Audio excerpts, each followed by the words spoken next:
El siguiente segmento tiene contenido o opinión.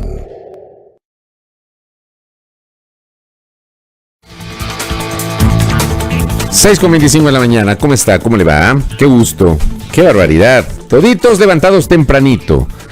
Tenemos casi 900 personas conectadas en vivo en nuestra transmisión. Ya más de 900 personas, gracias, Dios les pague.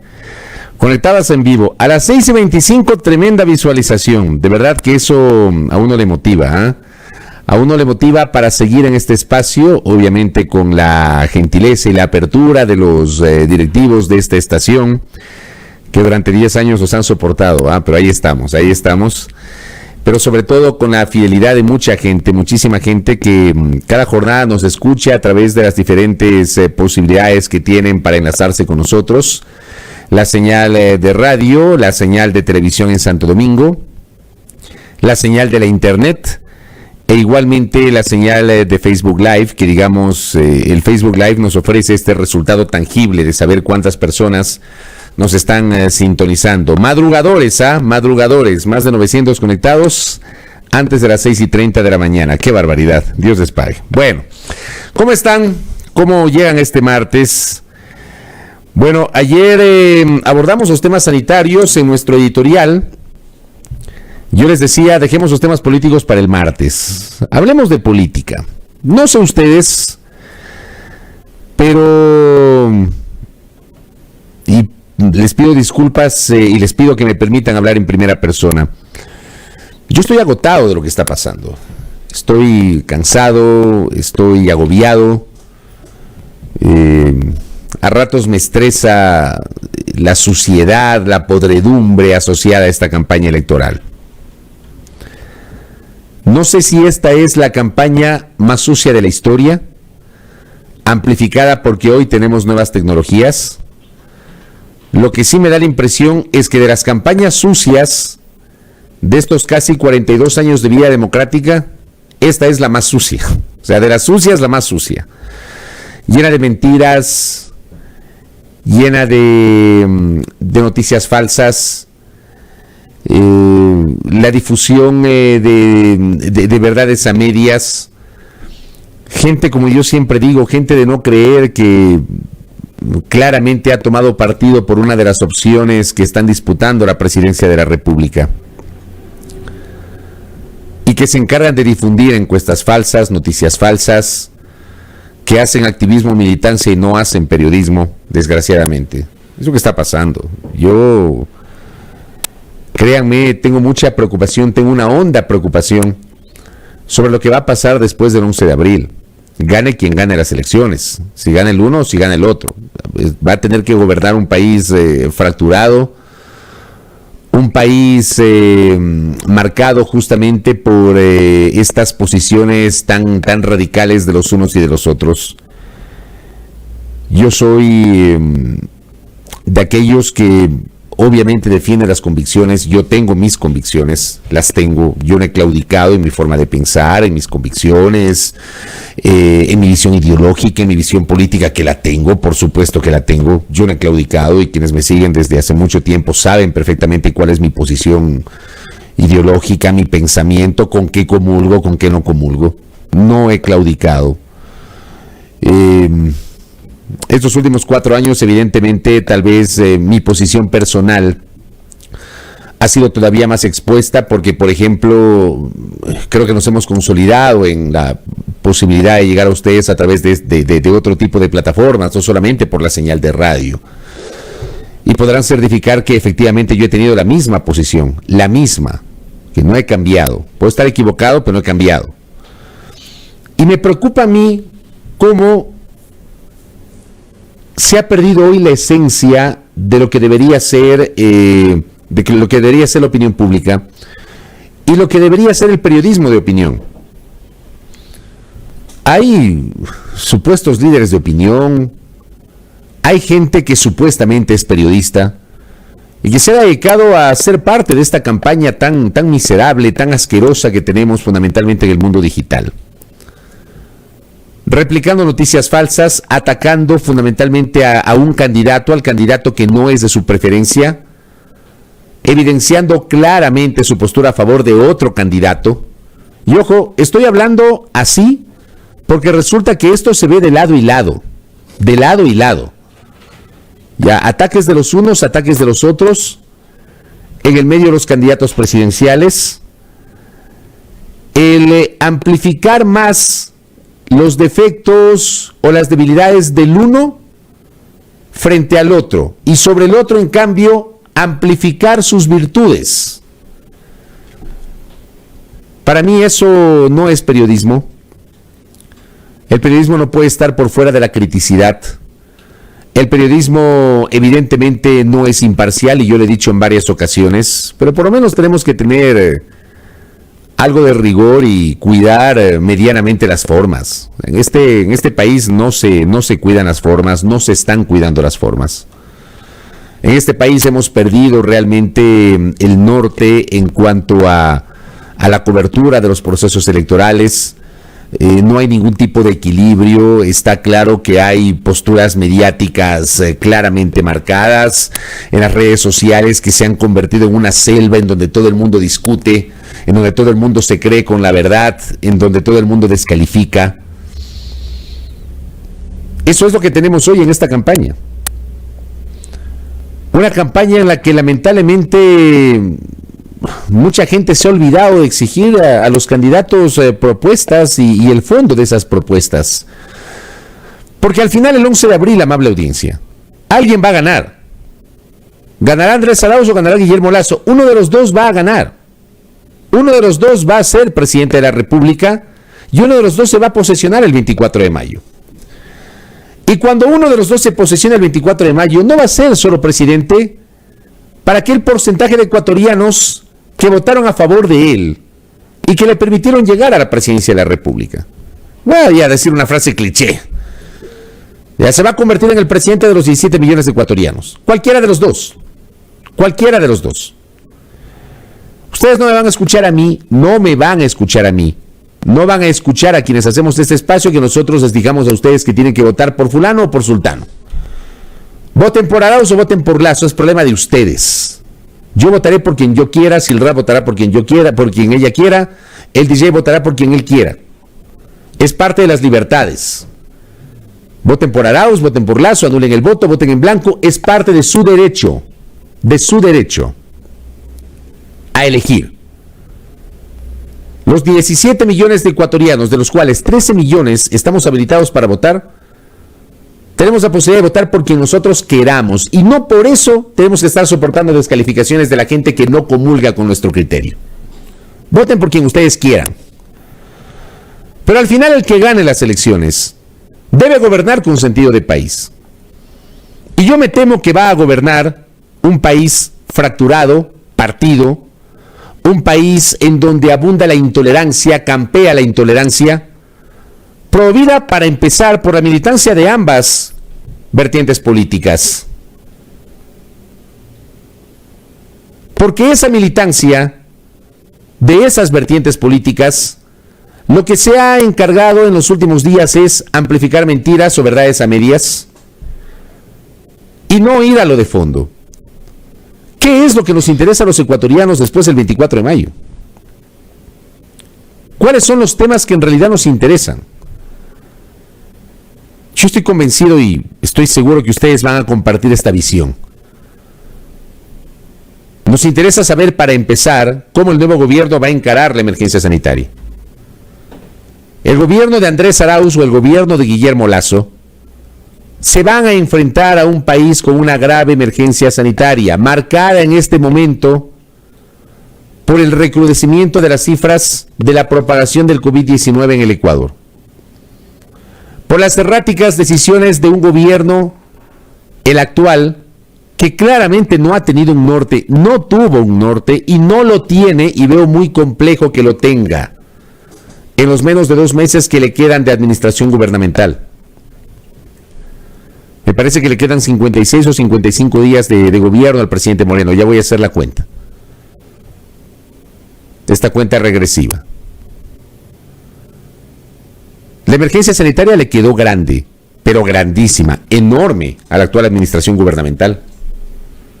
Luego de un año, no aprendieron la lección, no han aprendido la lección. han mal manejado la emergencia, toman decisiones de un momento a otro. Lo que pasó el día de ayer, por ejemplo. Vamos al domingo. El domingo se reunió el COE nacional y había una expectativa nacional sobre lo que se podía adoptar para el feriado de Semana Santa. El domingo, silencio total. Ayer lunes, después de las 7 de la mañana, presentaron una resolución del COE que hablaba de una planificación de la restricción vehicular. Luego apareció un mensaje en la cuenta Twitter del presidente, igualmente confuso respecto de las horas de la restricción vehicular. Y después del mediodía resulta que reformularon la redacción de la resolución del COE y cambiaron la restricción vehicular. Luego hicieron la lógica. Generaron una restricción total durante el día, jueves, viernes, sábado y domingo, con base en el último dígito de la placa. Pero todo esto fue muy confuso. Ni en eso se ponen de acuerdo. Ni en eso. Ni una simpleza como es la de tomar una decisión e informarla adecuadamente al país sobre quiénes pueden circular y quiénes no podrán circular. El jueves santo, el viernes santo, el sábado de gloria, el domingo de resurrección, que es parte de esta Semana Santa y parte del feriado. Ni en eso. Una simpleza. Y terminan confundiendo a la gente. Ni eso. No se diga el supuesto plan de vacunación, que de verdad es una total decepción. No sé si me decepciona más que no exista realmente un plan de vacunación de largo aliento, pensado, meditado, argumentado, planificado, o la gente que defiende la vacunación de privilegio, la vacunación Gold, la vacunación VIP, de la cual ya nadie habla. Ya nadie habla. Ya aquí se presentaron listas, nos escandalizamos y luego, vea, callados. Callados. Los canales de televisión, los periódicos no le dan seguimiento al tema de la vacunación Gold. ¿Por qué? Seguramente no les interesa, no está en sus agendas. Probablemente quieren blindar a determinados personajes que seguramente accedieron a la vacunación. Eso debe preocuparnos a los ecuatorianos, eso debe preocupar a los candidatos. Ese tipo de cosas. No estas miserias que se destilan en las redes, encabezadas por los propios estrategas de los candidatos, que no sé cuál es su estrategia en realidad. La estrategia es la descalificación del otro, eliminar la imagen del otro, eliminar la credibilidad del otro y no hacer una campaña propositiva. Empezando por esos estrategas, después pasando por un segmento de la militancia, chaupados evidentemente por algunos colegas que han tomado claramente partido por una o por otra opción. En este país siempre los medios de comunicación y los periodistas han tomado partido, siempre. Pero creo que nunca como hoy. De verdad, nunca como hoy. O sea, hoy es una batalla que se libra en donde abiertamente, desde segmentos del periodismo, se creen con autoridad moral para decir a la gente por quién votar y por quién no votar. En lugar de exigir desde esos espacios, desde esas tribunas, que la campaña se maneje con un poquito más de altura y de seriedad. Que la campaña se maneje con responsabilidad. Exigir a los candidatos que nos digan después del 24 de mayo, si uno de los dos llega a la presidencia de la República, cómo va a enfrentar la emergencia sanitaria y cómo están estructurando el plan de vacunación. Abramos los ojos. Comencemos a exigir ese tipo de cosas y no nos involucremos en tonterías, en miserias, y perdón que lo diga de esta manera, en estupideces que se dicen fundamentalmente en el mundo digital.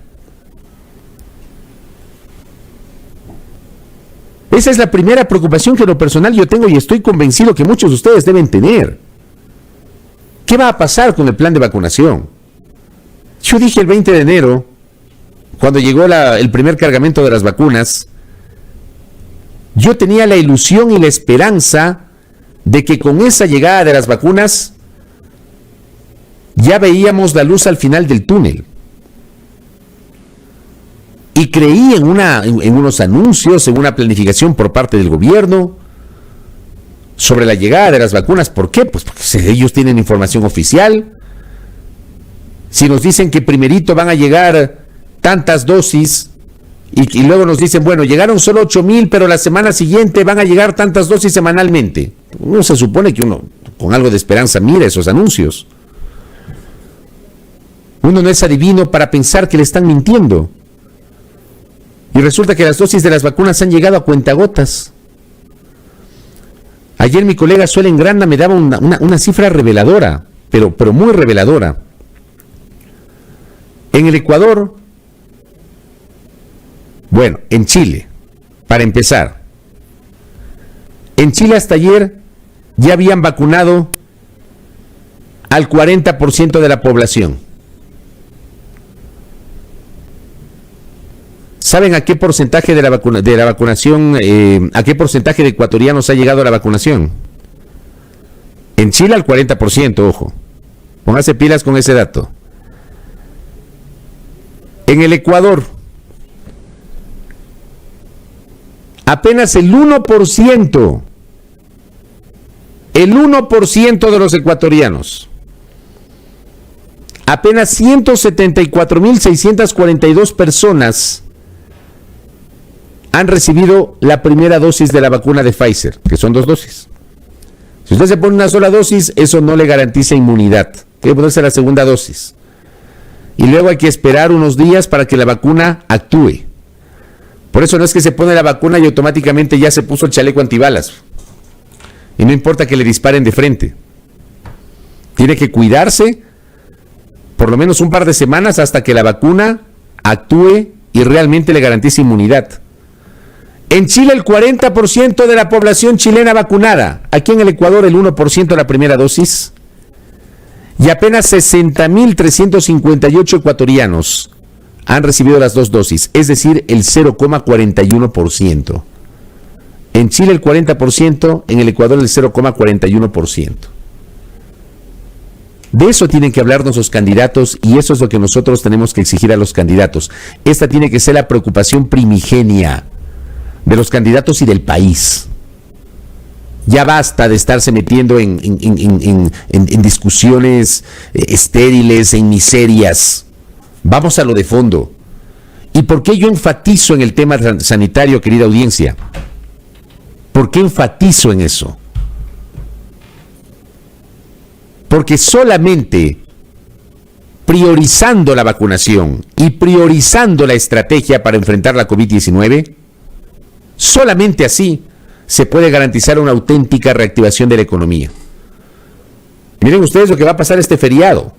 Seguramente el sector turístico ya debe haber hecho inversiones y se va a quedar con las inversiones hechas porque las playas van a cerrarse el viernes, el sábado y el domingo de carnaval, de Semana Santa. Igual que pasó para Navidad y para fin de año.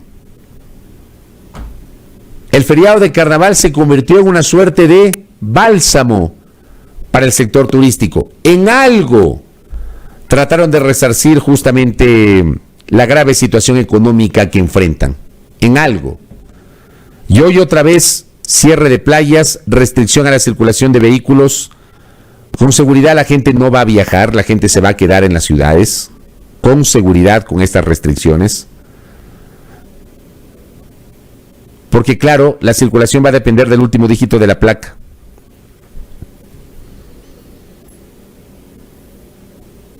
Y no nos damos cuenta de esto. La parte sanitaria está atada directamente, íntimamente a la parte económica. Esto tenemos que exigir que los candidatos nos respondan. ¿Cuáles van a ser sus primeras decisiones luego de tomar posesión, cualquiera de los dos, Arauz o Lasso, el 24 de mayo próximo? Tenemos que exigir a los candidatos que se pronuncien sobre el proyecto que ayer fue calificado por parte del Consejo de Administración Legislativa CAL, que implica una reforma al Código Monetario y Financiero que busca apuntalar la autonomía del Banco Central del Ecuador respecto del frente económico del gobierno de turno. Que el gobierno actual, pese a que estamos en medio de una campaña electoral, decidió no aguantar. Porque este proyecto debería ser analizado por el próximo gobierno, no por el actual que está de salida, ni por esta Asamblea Nacional que con todo el desprestigio que le ha caracterizado también está de salida. sino esperar a la nueva asamblea y esperar la decisión del nuevo gobernante sobre la naturaleza de este proyecto de ley. Pues están apurados porque, claro, hay una presión del Fondo Monetario Internacional para que este proyecto sea analizado, y sobre el cual yo sostengo, yo creo, que el futuro de este proyecto va a depender directamente de lo que pase en menos de 2 semanas, que será la segunda vuelta electoral. Necesariamente el futuro de ese proyecto estará atado al resultado electoral, necesariamente.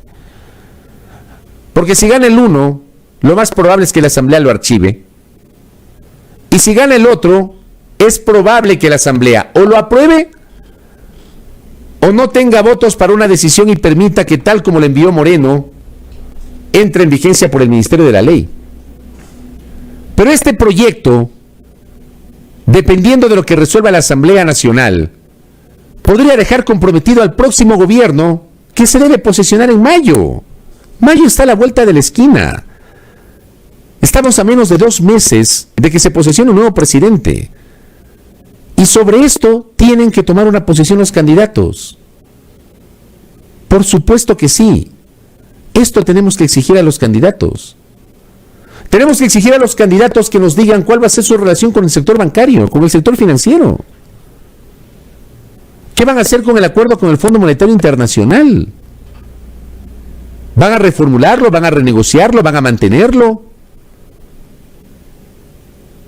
¿Cómo le van a pagar la deuda a las municipalidades? Que eso finalmente no queda claro.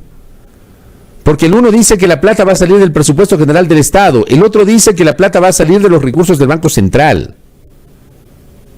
¿Cómo mismo le van a pagar la deuda a los gobiernos locales? ¿Van a reconocer la deuda del 2020 o no? Porque los alcaldes dicen que el gobierno actual no les ha reconocido segmentos de la deuda del 2020. Hay que exigir a los candidatos que se pronuncien sobre las estrategias para combatir la pobreza, más allá de la generalidad. ¿Cómo activamos el empleo? ¿Cómo activamos la producción? ¿Qué tipo de reforma tributaria van a impulsar? Esos son los temas de fondo, querida audiencia. Esos son los temas de fondo. No las estupideces. Perdón que lo diga de esta manera, pero es así. No las estupideces que uno revisa en las redes sociales. Y estos debates estériles. Y la forma como amplifican determinadas situaciones. En lugar de ir a los temas de fondo. Aupados, insisto, por ciertos medios de comunicación, por ciertos colegas. Esta campaña es insoportable. Insoportable. Acá me dice el querido Néstor Aguilera, gracias colega por tu mensaje. Primera tarea, dice, del próximo gobierno. La primera tarea que debería tener, reunificar un país dividido. Lo que sucede es muy peligroso. Si este rato hipotético caso nos atacan, se nos llevan medio país justo por estar divididos. Este país está fragmentado. Yo ahí discrepo con el uso del término, Néstor. Este país está fragmentado. Este país está fragmentado. Entre quienes se creen los dueños de la verdad, los unos o los otros. Entre quienes se creen los elegidos, los unos o los otros. Está recontra fragmentado. Y yo tengo temor de lo que pase el 12 de abril. Gane quien gane las elecciones. Justamente por esa fragmentación. Y ojo, esa fragmentación además está aupada por discursos que yo no me voy a cansar de cuestionarlos, querida audiencia. Respaldando la intervención de los militares. ¿Qué tiene que ver los militares en las situaciones de los civiles? Dejen a los militares tranquilos. Ayer entrevistamos a Fausto Jarrín Terán, asambleísta electo. Y él hizo un anuncio que me parece totalmente pertinente. No sé si finalmente lo concretó. Iba a solicitar que la Fiscalía General del Estado haga una investigación respecto de ese audio que ha circulado, atribuido supuestamente a un coronel de Fuerzas Armadas. Yo no sé si ese audio es real. Yo no lo sé. Y sería muy interesante que haya un cotejamiento de voces, como había anunciado ayer que iba a solicitar a la Fiscalía Fausto Jarrín Terán. No sé si la Fiscalía le pare bola. Pero es absolutamente pertinente. hacer una suerte de cotejamiento de voces para finalmente comprobar si esa voz pertenece a un coronel cuyo nombre ha sido publicado con nombre y apellido en las redes sociales, con una postura claramente atentatoria de los valores democráticos. Y hay gente que esto ha viralizado en las redes y también en los chats, destacando que los militares tienen que intervenir. ¿Qué les pasa? ¿Qué les pasa? Los militares no tienen nada que hacer en este problema, nada que hacer. Los militares en los cuarteles. Este es un problema de los civiles. Dejen de estar llamando a los militares que tomen el control. Los militares no son guardianes de nada. Los militares, como dice la Constitución, son obedientes y no deliberantes frente a los problemas de los civiles. Y el rol de los militares está claramente previsto en la Constitución y en las leyes. De los militares y de la Policía Nacional, que encarnan a la fuerza pública. No son guardianes de la democracia. ¿Quién les ha dicho eso? Pero algunos pretenden que los militares arbitren, dependiendo del resultado electoral del domingo 11 de abril. Vamos poniéndonos serios en este debate, pues. Yo les invito justamente a rechazar ese tipo de posturas, que son promovidas por sectores que claramente no saben convivir con la democracia y no saben entender y respetar un resultado electoral. Que asumen de que hubo fraude en la primera vuelta electoral y hasta el sol de hoy no lo comprueban. Que les parece increíble que un candidato haya tenido el 32% y sin embargo no ven lo que está pasando en el país real. No entienden lo que está pasando en el país real. El país de a pie. El país a donde no llegan las encuestadoras. El país en donde hay gente que se come la camisa. El país donde a la gente lo que le interesa no es esta discusión política estéril. Le interesa despertarse a las 5 de la mañana y ver de qué manera sale a trabajar para conseguir unos centavos y parar la olla de su casa, pues. Lean lo que pasa en el país real y dejen de repetir como loros la misma cantaleta de siempre, pensando que, por ejemplo, Quito se termina en la González Suárez. Creen que Quito empieza en las Naciones Unidas y se termina en la González Suárez. O sea, para algunas élites no existe el sur de Quito ni existe el extremo norte de Quito. Solamente existe determinados sectores de la capital. Lo mismo pasa en Guayaquil. Hay gente que cree que Guayaquil comienza y termina en la vía San Borondón, que ya no es Guayaquil, cruzando el puente. O en el barrio del Centenario, o en Lomas de Urdesa. Y no saben leer lo que pasa en Montesinaí, en Isla Trinitaria, en Mapacín, en Prosperina, en Flor de Bastión, en Bastión Popular. Ese es el país real que tienen que leer. Tanto los candidatos cuanto su militancia, los medios de comunicación, los líderes de opinión y los pseudolíderes de opinión, y algunas vacas sagradas que le están haciendo daño al periodismo ecuatoriano. Hay que leer ese país. Y dentro de esas lecturas, el tema de las encuestas.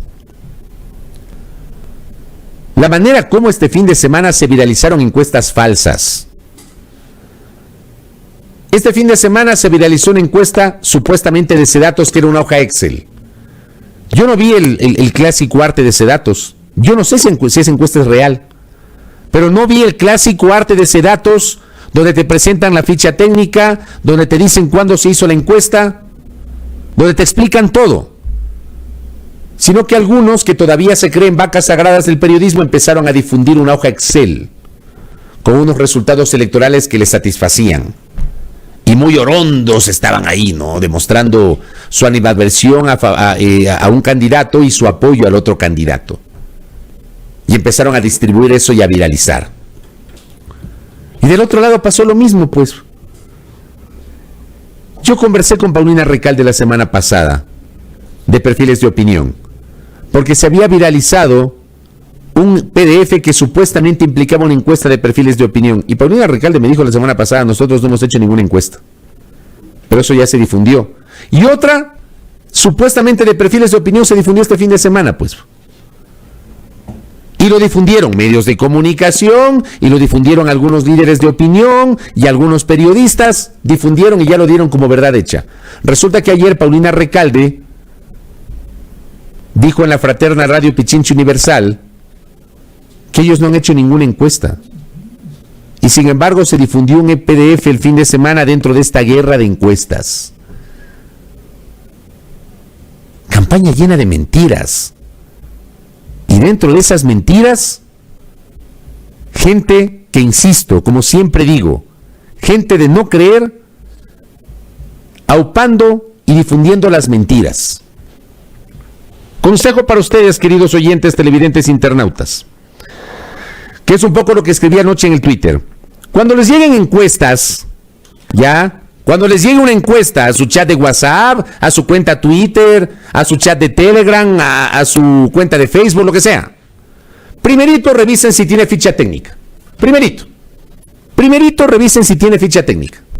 Es lo primero que tienen que hacer. Y asegúrense de su veracidad. ¿Saben cómo comprueban la veracidad? Si les presentan una hoja Excel de Sedatos, vayan a la página web oficial de Sedatos y revisen si la encuesta está ahí, pues.